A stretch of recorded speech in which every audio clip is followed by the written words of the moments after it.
Section 498 ये basically pre arrest bell से deal करता है ये सेक्शन, यानी ज़मानत कबलस गिरफ्तारी से। लेकिन इस सेक्शन के अंदर सिर्फ यही चीज़ नहीं, सॉरी, इस सेक्शन के अंदर ना नॉर्मली 3 चीज़ें डिस्कस की गई हैं। नंबर 1 तो ये कि ये जो बॉन्ड एग्जीक्यूट हो रहा है इस चैप्टर के अंदर, यानी कि बेल लेने के लिए जो आप मचल के जमा करवाते हो उसकी अमाउंट कितनी होनी चाहिए, वो किन फैक्टर पर डिसाइड होती है, तो ये चीज़ इस सेक्शन में डिस्कस की गई है। नेक्स्ट ये कि प्री अरेस्ट बेल ग्रांट करने की अथॉरिटी किसके पास है, कौन आपको ये आपकी प्री अरेस्ट बेल अप्रूव करता है। थर्ड ये कि जो प्री अरेस्ट बेल है वो किसको ग्रांट की जाती है। तो इसको डायरेक्ट से रीड कर लेते हैं ताकि बेटर अंडरस्टैंडिंग हो जाए। So the amount of every bond executed under this chapter shall be fixed with due regard to the circumstances of the case and shall not be excessive. यानी जो भी आप बॉन्ड एग्जीक्यूट करोगे chapter के तहत, मतलब बेल लेने के लिए जितने भी अमाउंट के आप जो मुचलका जमा करवाओगे, वो जो मुचलके की अमाउंट है वो डिसाइड एक्सेसिव नहीं होनी चाहिए, यानी हद से ज़्यादा नहीं होनी चाहिए। दूसरा ये कि according to the circumstances of a case, यानी केस के फैक्ट्स को देखते हुए डिसाइड की जाएगी। मतलब नेचर ऑफ ऑफेंस के लिहाज से देखी जाएगी। अगर चोरी का पर्चा हुआ होगा पर 376 की एफआईआर हुई होगी, तो उसमें अगर आप बेल ले रहे हो तो उसके लिए आपसे कितनी, उस केस के लिहाज से कितनी बॉन्ड आपसे एग्जीक्यूट करवाना चाहिए अगर आपको बेल पे रिलीज़ करना है। इसी तरह रॉबरी और डकैती के लिहाज से जो है वो अलग मुचलके की अमाउंट होगी। कत्ल के लिहाज से जो है जब आप उसको उस ऑफेंस में आपको मर्डर के ऑफेंस में बेल मिली होगी तो उसके केस के सर्कमस्टांसेस और होंगे, वो सीरियस नेचर का ऑफेंस है तो उधर जो है मुचलके की अमाउंट जो है उसके हिसाब से होगी। तो लिहाजा इस तरह जो है वो बॉन्ड की अमाउंट डिसाइड होती है। एंड नेक्स्ट इसमें ये आगे सेक्शन में ये डिस्कस किया गया है कि ये कौन ग्रांट करता है pre arrest bail. And the high court or the court of session में in any case whether there be an appeal on conviction or not direct that any person be admitted to bail or that the bail required by police officer magistrate be reduced। so लिहाजा ये कि जो high court और जो session court है ना उसकी authority होती है कि बेशक जो है वो कन्विक्शन के ऊपर अपील हुई है या नहीं, वो लोग जो है वो प्री अरेस्ट बेल जो है वो ग्रांट कर सकते हैं। और किस किस को ये ग्रांट करते हैं, या तो एक पर्सन खुद डिमांड कर रहा है तो उसको ये ग्रांट कर सकते हैं, या फिर अगर पुलिस ऑफिसर या मजिस्ट्रेट रिक्वायर कर रहे हैं तो उन्हें भी उस बंदे की, मतलब वो उसके लिए बिहाफ पे वो खुद डिमांड करते हैं तो उनको भी ये रिड्यूस टू बेल, मतलब उन्हें भी ये बेल उनके उस टाइम भी बेल ग्रांट कर सकता है हाई कोर्ट और सेशन कोर्ट। बेसिकली इन्हीं की अथॉरिटी होती है प्री अरेस्ट बेल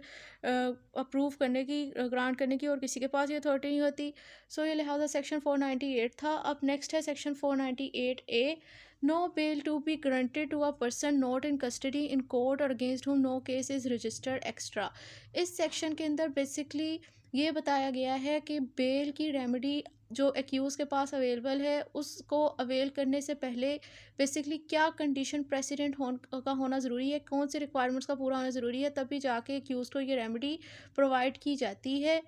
तो यहाँ पर इस सेक्शन में नॉर्मली 3 कंडीशंस लिखी हुई हैं कि पहली तो ये है कि आप पुलिस की कस्टडी में हो, दूसरा ये कि आप कोर्ट के सामने मौजूद हो,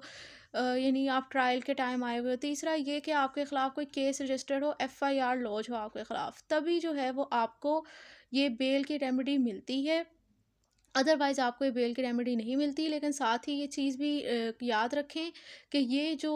कंडीशन जो लगी हुई है ना रेमेडी बेल की अवेल करने के लिए एक्यूज़्ड को, ये जो रिक्वायरमेंट्स पूरी होनी ज़रूरी है जब आप बेल रिक्वायर कर रहे हो अंडर सेक्शन 497 और 498 सीआरपीसी के तहत, तब आपको इन रिक्वायरमेंट का पूरा होगा, ये कंडीशंस पूरी होंगी तब आपको बेल की रेमेडी मिलेगी। क्योंकि 497 जो है वो नॉन बेलेबल ऑफेंस से डील करता है कि उसमें बेल के मैटर से डील करता है, और उधर तो आपका मैटर ऑफ राइट नहीं होता बेल। और 498 प्री अरेस्ट बेल के मैटर से डील करता है, जबकि 496 जो है वो आपकी बेलेबल ऑफेंस से मुतल्लिका बेल के मैटर से डील करता है। और बेलेबल ऑफेंस में एक पर्सन का राइट होता है बेल लेना, तो इसलिए उधर जो है ये रेमेडी 496 के तहत अगर आपको बेल चाहिए सिंपली, तो उस टाइम आपको ये 498A की कंडीशंस को पूरा करने की ज़रूरत नहीं है बेल लेने के लिए। लेकिन जब आपको 497 498 के तहत बेल चाहिए तो तब ये 3 रिक्वायरमेंट्स पूरी हो रही होंगी तभी आपको बेल मिलेगी, अदरवाइज़ आपको बेल की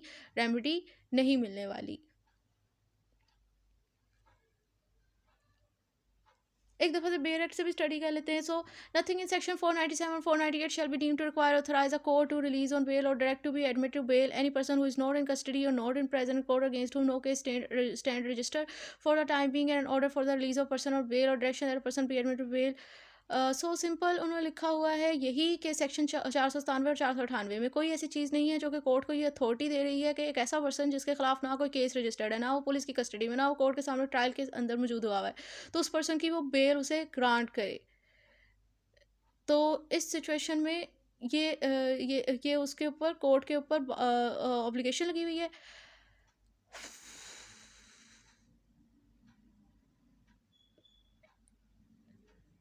and order for release of person of bail और direction that a person be admitted shall be effective only in respect of a case. और वो कह रहे हैं कि ये जो बेल का ऑर्डर, उसकी जो बेल उसको ग्रांट की जा रही है ना, वो इफेक्टिव वैलिड भी तभी कंसीडर की जाती है जब ये 3 कंडीशन ही पूरी हों। और इस सेक्शन में कोई ऐसा खास बात नहीं डिस्कस की गई, लेकिन ये इंपॉर्टेंट सेक्शन है क्योंकि इसी की बेस पे अगर देखा जाए तो एंटीसेप्टरी बेल जो है वो पाकिस्तान के अंदर एक्सेप्टेबल नहीं है।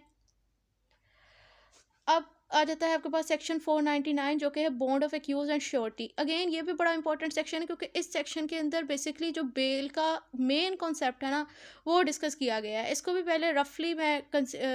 बता देती हूँ कि इसमें क्या बताया गया है, फिर उसको बेल एक्ट से स्टडी कर लेंगे। सो बेसिकली इसमें इन्होंने यही बताया हुआ है कि जब एक पर्सन अपनी खुद मचल के जमा करवा देता है, बॉन्ड एग्जीक्यूट करवा देता है, या फिर कोई इसका जामन जो है वो श्योरिटी बॉन्ड दे देता है, जितनी अमाउंट बॉन्ड की उनसे मांगी थी, आया पुलिस ऑफिसर ने 169 के अंदर जब उसे बेल दे रही थी, जो उसे पता लगी कि कितने मुझे बॉन्ड एग्जीक्यूट करवाना चाहिए, कितनी अमाउंट का, जब उसने